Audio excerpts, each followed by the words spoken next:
Okay, ladies and gentlemen, we are back. So we have the new gauge harness, routed, ran to starter. I had to make a new jumper from the starter solenoid to the relay for the fans because it was just completely, utterly no good. So we routed the new one. It's in place, it's strapped down like it's supposed to be, and it's channel up, over, down, and around. We got it clipped back in place like it needs to be. Plugged onto our first sensor right there. We got our other two wires waiting to go for when they're hooked up. We're into the firewall, and all the old junky wiring for the alternator and the gauges is done and gone. So we are now all hooked up. Got to make another jumper one for here, which is supposed to go to the power. So we'll get that taken care of because that goes to battery.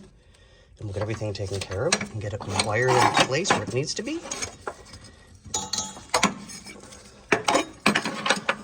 And we are good to go.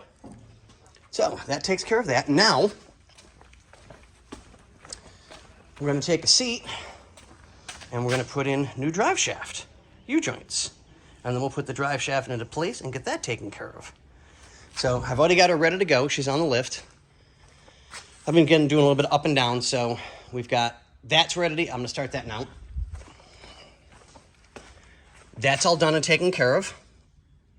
I'll do the heater hoses as soon as I get the chance, get those routed like they need to be, and get them plugged up. So we've got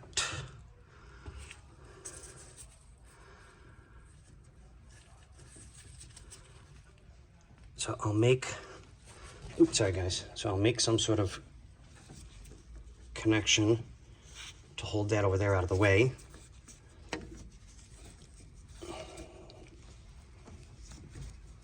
I'm just kind of doing a temporary fit so I know where everything's gonna roughly lay. But yeah, we'll be good to go, guys. We'll get it taken care of. All right, well, we'll catch you guys on the next short video. Today's gonna be short ones, as much as I can crank out to get done, because I'm trying to stay focused and get as much done as I can in a short time frame. But everything I'm trying to get back to as close to factory positioning as I possibly can so that it looks good and proper. But all right, guys, we'll let you go, and we'll catch you on the flip side.